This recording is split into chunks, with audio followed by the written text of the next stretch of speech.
Hello viewers, আসসালামু আলাইকুম। Welcome back to my Omi's kitchen. চলে আসলাম নতুন আরেকটি সহজ রেসিপি নিয়ে। কিভাবে খুব সহজেই বাটা মশলা দিয়ে বড় লাল মুরগি রান্না করা যায়। তো আমি আজকে খুব অল্প সময়ের মধ্যেই বড় মুরগিটা রান্না করব। এই মুরগির মাংস হয় খুবই শক্ত, তাই আজকে অনেকক্ষণ আঁচ করে মাংসটাকে রান্না করব। তাই এখানে আমি প্রথমেই একটা ব্রয়লার মুরগি নিয়ে নিয়েছি, বড় লাল মুরগি যেটাই বলি। তারপর এখানে পেঁয়াজ বাটা দিয়ে দিলাম, আদা রসুন বাটা, গরম মশলা বাটা, জিরা বাটা, একদম সব কিছু হাতে বেটে আজকে রান্না করব। তারপর এখানে গুঁড়ো মশলা কিছু অ্যাড করছি। প্রথমে দিয়ে দিচ্ছি লাল মরিচের গুঁড়া, তারপর দিব হলুদ গুঁড়ো, তারপর স্বাদ মতো লবণ দিয়ে দিব। আর এরপর পরিমাণ মতো একটু তেল দিয়ে ভালোভাবে মাখিয়ে নেব। এই মাংসটা যত ভালোভাবে মাখানো যায় এখানেই অর্ধেক রান্না, খুব টেস্ট হয়। খুব ভালোভাবে মাংসটাকে মাখিয়ে তারপর একদম প্যানে বসাবো।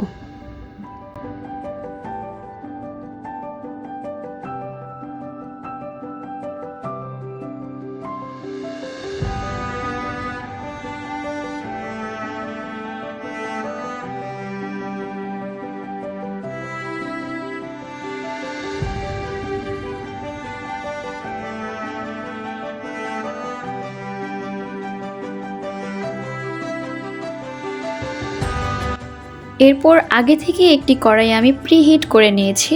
এবার মাংসটাকে ঢেলে দিলাম। তারপর এখানে কিছু রসুন কুচি আর 5 থেকে 6টি কাঁচামরিচ দিয়ে দিব। আজকে আমি মাংসে কোনো পানি ইউজ করব না। আজকে একদম মাংস থেকে যে পানিটা বের হবে সেটা দিয়ে আজকে পুরো মাংসটাকে কষিয়ে রান্না করব। তো এইভাবে কিছুক্ষণ নেড়ে দিয়ে আমি ঢেকে দিলাম। বারবার ঢেকে দিয়ে আবার কিছুক্ষণ পরপর নেড়ে দিব যাতে মাংসটা নিচে লেগে না যায়। আর আমি এখানে বেশ কিছুটা তেলও দিয়ে দিয়েছিলাম, সেটা স্কিপ হয়ে গিয়েছে।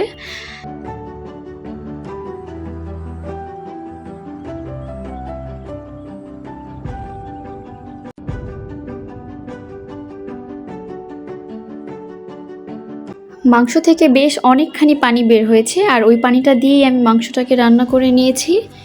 এরপর এখানে আমি কিছু টমেটো স্লাইস দিয়ে দিব, আর টমেটোটা যাতে একদম নরম হয়ে যায় সে পর্যন্ত একটু রেখে নামিয়ে সার্ভ করে নিব। আমি কিন্তু মাংসটাকে প্রায় অনেকক্ষণ চুলায় রেখে মিডিয়াম টু লো আছে সিদ্ধ করে নিয়েছি, যেহেতু লাল মুরগির মাংসটা অনেক শক্ত থাকে। মাংসটা এখন পুরোপুরি রান্না হয়ে গিয়েছে। সবশেষে মনে হলো একটি রসুন দিলে আরও মজা হবে, তাই দেরি আর না করে একটি রসুন দিয়ে সামান্য একটু পানি দিয়েছি রসুনটা হওয়ার জন্য। এরপর এখানে কিছুক্ষণ জাল করে নিয়ে নামিয়ে সার্ভ করে নিব। আমার কাছে মনে হয় হাতে সময় না থাকলে এইভাবে ঝটপট বাটা মশলা দিয়ে মাখিয়ে রান্না করলেও কিন্তু দারুণ টেস্ট আসে। সো আজকের ভিডিওটি এই পর্যন্তই। দেখা হবে নেক্সট কোনো ভিডিওতে। সে পর্যন্ত সবাই সুস্থ থাকবেন, ভালো থাকবেন। আল্লাহ হাফেজ।